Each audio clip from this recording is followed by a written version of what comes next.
Então, agora a gente vai entrar num aspecto que a gente chama de avaliação da toxicidade do risco. Essa parte ela é muito importante dentro da toxicologia, porque ela vai nos indicar como que eu posso fazer, como que a gente faz enquanto humanidade, né, para dizer se a gente tolera ou não determinadas coisas na nossa vida. Por exemplo, o que diz se eu posso ou não usar um determinado agrotóxico no alimento? Qual a quantidade que eu posso colocar de modo a não intoxicar a minha população inteira, ou pelo menos não causar danos muito grandes, muito relevantes, né? O que faz com que determinada indústria tenha um limite X de emissão de algum gás, né? Então, como é que a gente estabelece determinados limites de coisas tóxicas, sendo que é diferente de um medicamento? Porque o medicamento eu vou testar porque eu estou buscando um benefício. Então, eu pego voluntários e testo o benefício, porque como eu espero um benefício, é ético eu testar nas pessoas, né? Vou testar uma vacina, porque eu estou esperando um benefício. Se a vacina fosse uma coisa que eu esperasse que matasse as pessoas, eu não podia sair testando, porque eu ia ter risco de matar as pessoas. Então, como é que eu faço para fazer essas estimativas com substâncias tóxicas? É muito mais fácil pensar em termos de medicamentos, né? Só para começar a falar de avaliação de toxicidade do risco, eu quero começar com essa frase, que é uma frase que eu já falei algumas vezes em alguns podcasts, etc. Eu gosto muito dessa frase. Ela tem total relação com o que a gente já começou a falar nos conteúdos passados, né? Então, não existem substâncias seguras. O que existem são maneiras seguras de usar substâncias. E é isso que a gente vai tentar estabelecer quando a gente faz a avaliação da toxicidade do risco. Será que é arriscado usar essa substância, esse agrotóxico, esse combustível, né? Tudo, né, que a gente pode imaginar a qual a gente está exposto? Então, a avaliação da toxicidade do risco, qual que é o objetivo dela? O objetivo é conhecer as condições de uso seguro, ou que a gente vai considerar seguro, porque é um pouco arbitrário isso, né? Então, conhecer as condições de uso seguro de substâncias químicas para a saúde humana e a saúde ambiental de modo geral. É claro que existem várias avaliações, vários impactos que são considerados, né? Por isso é um trabalho multidisciplinar. Aqui nós estamos dando um enfoque muito mais na saúde humana e até mais num contexto clínico individual. Mas nessa aula de hoje a gente vai, né, ainda falar de um contexto um pouco mais abrangente, mas mais voltado ao risco para o ser humano, né? Veja, toda substância pode ser tóxica, mas também praticamente toda substância pode ser usada de forma segura, se tiver nas condições de exposições adequadas. Coloquei praticamente toda porque existem substâncias que não são seguras em nenhuma condição. Por exemplo, quando você pega uma substância, principalmente as que são conhecidamente carcinogênicas, né, que podem causar câncer, por exemplo. Então, o cigarro, se você olhar na embalagem vai estar escrito, não existem níveis seguros de consumo dessa substância. Então, veja, não é toda substância que eu posso manejar de forma segura, mas de modo geral, a grande maioria delas a gente consegue. E mesmo essas que a gente não consegue, né, de forma tão segura, a gente tenta minimizar as exposições para tentar evitar ou mitigar um pouco esse risco, né? Onde que está o nosso maior gargalo nisso, né? A maior dificuldade? Está no fato de que aproximadamente 100 mil substâncias químicas são produzidas, manuseadas, a gente é exposto, né, enquanto ser humano. Então, tem muita substância química por aí, tem todos os medicamentos que vocês já ouviram falar, todas as drogas que vocês já ouviram falar, todos os poluentes que vocês já ouviram falar, todos os conservantes de alimentos, todos os pigmentos de tinta, tudo, né? Tem muita substância química que a gente está em contato o tempo todo. E a gente não tem como prever tudo que vai acontecer com elas de maneira completa. Por volta de 3 mil dessas 100 mil, a gente conhece tudo que dá para conhecer sobre ela, né? Então, já tem todos os tipos de testes possíveis. Então, a gente está exposto aí a 97 mil substâncias, aproximadamente, que a gente não conhece tudo que a gente poderia conhecer do ponto de vista toxicológico, ou seja, muita coisa pode causar dano e a gente não sabe, né? Isso faz com que a gente viva diante de uma grande incerteza. Por isso que a todo momento a gente descobre coisas novas e a gente fala, opa, isso aqui era considerado seguro, não é mais, então a gente não pode mais usar esse tipo de conservante, não pode usar mais esse tipo de aditivo, não pode mais usar um tipo de telha de amianto, sei lá, né? Várias coisas que no passado eram permitidas, hoje não é. Isso também se estende para outras coisas, para práticas que eram consideradas seguras e não são mais, né? Então, por exemplo, andar de carro, né, sem cinto de segurança. Hoje não é mais concebível você não usar cinto de segurança, porque com o passar do tempo provou-se que é mais seguro usar o cinto, e por aí vai, né?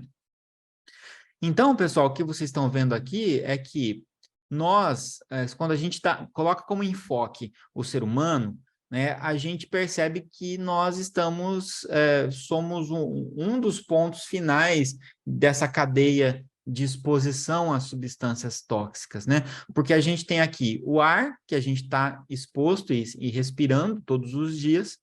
Esse ar que a gente está exposto também está exposto todo o resto da natureza, do mundo natural nosso aqui na atmosfera terrestre, né? Então a gente vai ter ali a exposição, a troca desse contato do ar com a água, esse contato do ar com o ambiente terrestre, né? Com a terra, com os terrenos, da água também com os terrenos, os lençóis freáticos também, né? Que vão absorver isso. A gente tem o contato de alimentos que são cultivados nessa terra e que estão em contato com esse ar e que recebem a irrigação dessa água. A gente tem animais que consomem esses alimentos e a gente tem animais que estão em contato com esse solo e com esse ar. A gente tem a própria água que vai ser consumida por esses animais, que vai ser usada para irrigação e que vai ser consumida por nós também. A gente tem os animais né, e formas de vida ali que a gente tem na água, no ambiente aquático, que vão estar expostos a essas substâncias que estiverem na água. Tudo isso chega até nós, né? Os derivados também desses animais, esses vegetais, tudo isso chega até nós por meio da alimentação, por exemplo. Além disso, a gente está exposto a outras substâncias, como medicamentos, as drogas, que é o que a gente vai focar aqui. Então, veja, a gente vai focar num pedacinho aqui muito pequeno dessa exposição, né?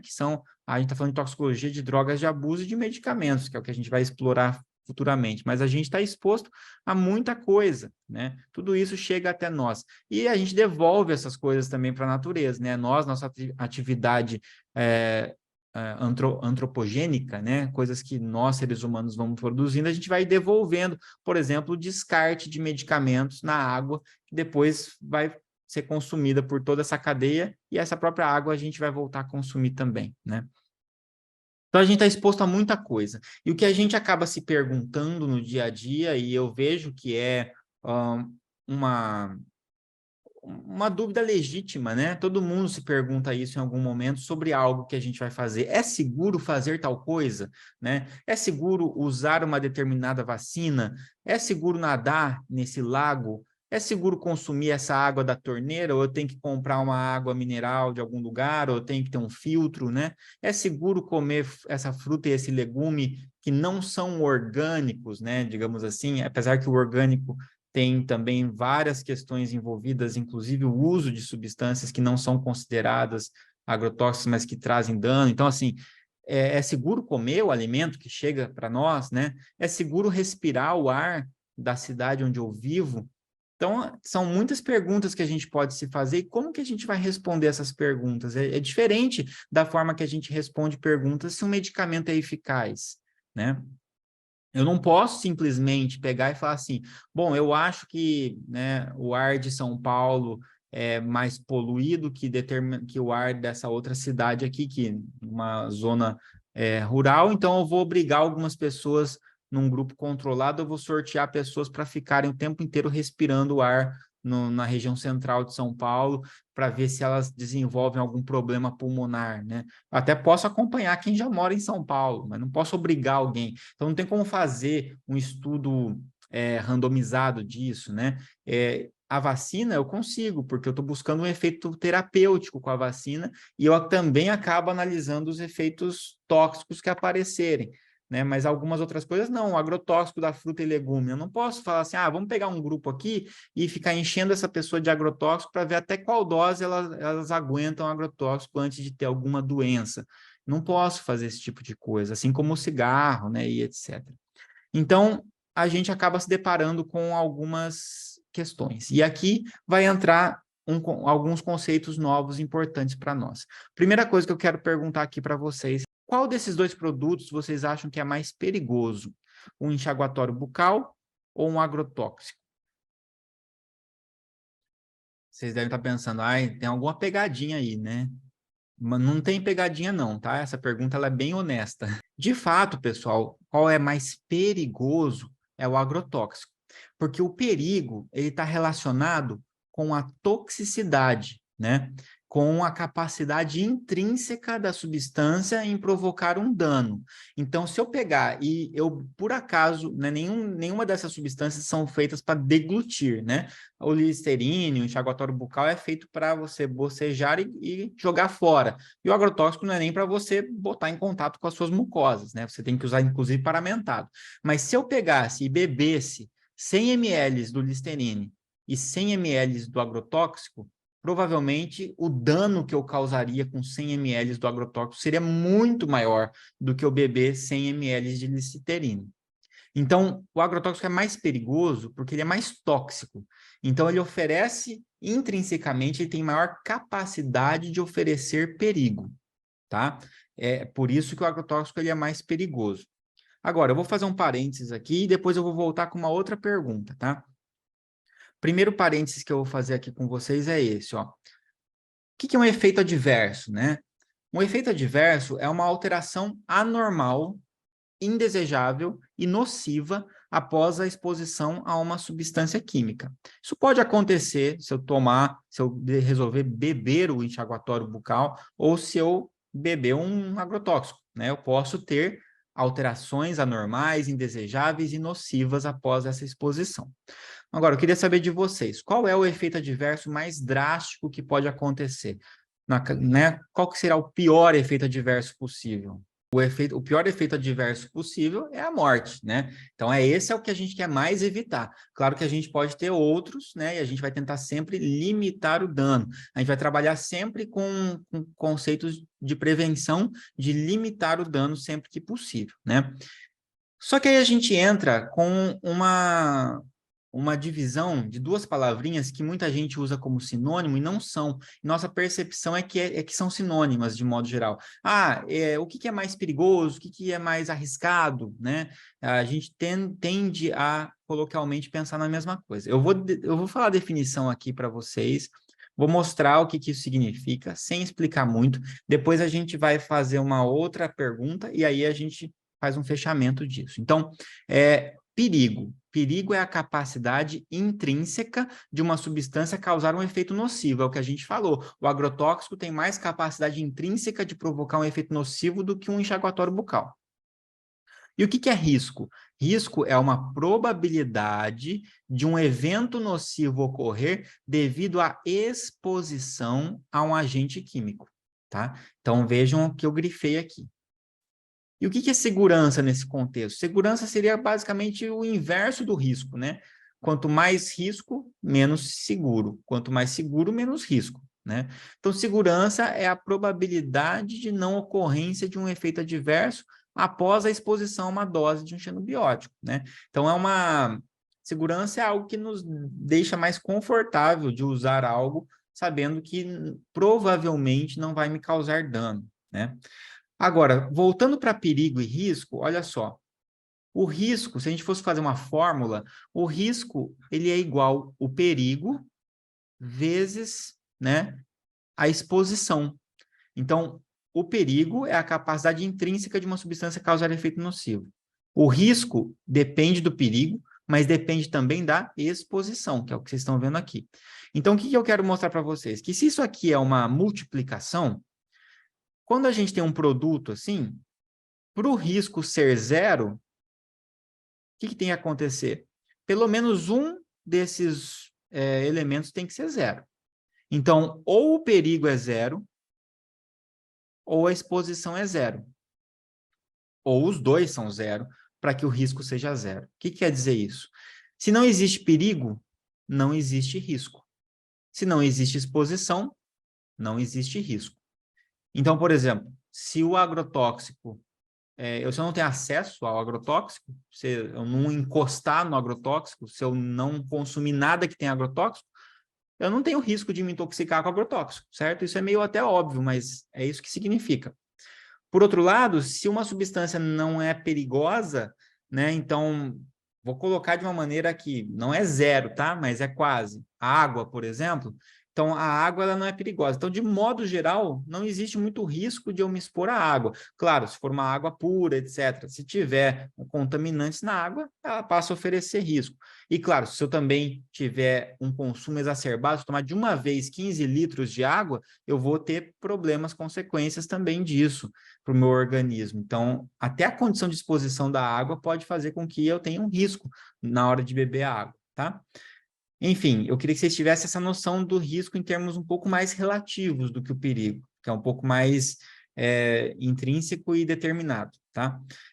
Então, agora eu vou voltar para essas figuras aqui. O enxaguatório bucal e o agrotóxico. Qual desses produtos oferece mais risco, vocês acham? É diferente um pouco da pergunta que eu tinha feito. E essa é uma pergunta um pouco mais complexa. Depende, a resposta é essa mesmo, depende. Depende do quê? Depende da exposição.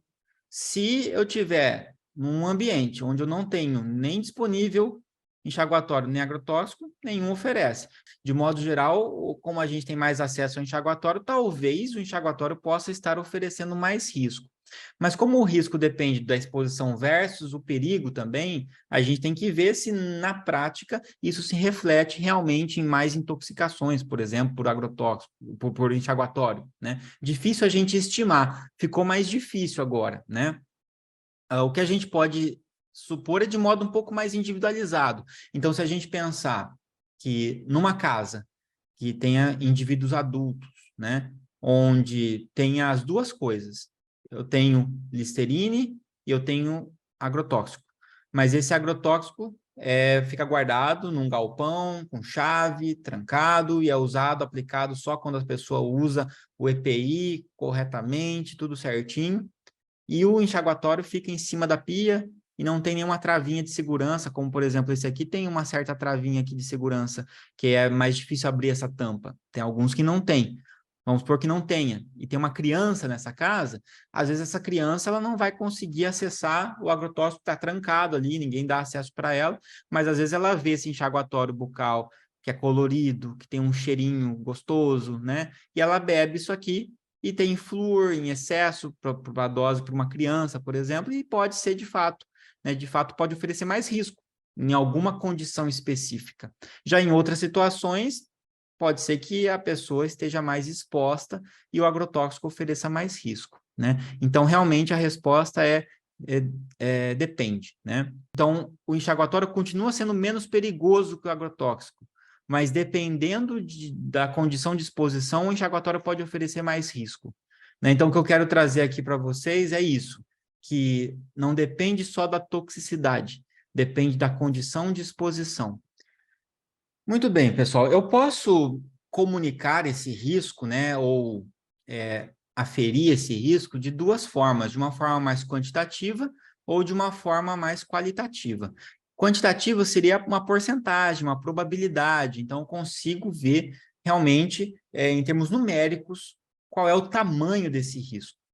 De outra forma, eu tenho formas qualitativas, eu consigo fazer um risco comparativo, eu não vou dar números, mas eu consigo falar assim, ó, é isso aqui, oferece mais risco que isso, então eu coloco em perspectiva duas coisas, né? Então é como se eu olhasse assim, ó, o risco do Listerine provocar uma intoxicação nessa condição é tantos por cento, o agrotóxico é tantos por cento, isso seria um risco quantitativo. Ou eu posso falar, nessas condições aqui, o Listerine oferece menos risco que o agrotóxico, ou o agrotóxico oferece mais risco que mais risco que o Listerine. Então, isso seria um risco comparativo, qualitativo, tá? Então, a probabilidade ela pode ser muito contraintuitiva quando a gente vai avaliar, e dependendo da onde a gente extrai essa probabilidade, fica mais difícil, porque a gente tem mais incerteza. Quando a gente extrai essa probabilidade de um outro modelo, que é um modelo animal, fica mais difícil ainda, né? Mas até quando a gente pensa em probabilidades humanas, é contraintuitivo, né? As pessoas têm mais medo, em geral, de pegar um avião do que andar de carro, mas a gente tem muito mais acidentes e risco de morrer num acidente de carro do que num acidente de avião. Mesma coisa, as pessoas têm muito mais medo de desenvolver um câncer raro, né, um câncer cerebral raro, por exemplo, do que cair no banheiro. Mas é muito mais comum as pessoas caírem no banheiro, idosos, por exemplo, caírem no banheiro e terem consequências graves dessas quedas do que, de fato, desenvolverem um câncer raro, né? Então, em geral, a gente não é muito bom para fazer essas avaliações individuais. Por isso que a gente precisa do máximo de suporte científico possível, que no nosso caso, na toxicologia, é um pouco mais limitado, porque eu não posso fazer qualquer tipo de estudo que ofereça risco para as pessoas por questões éticas.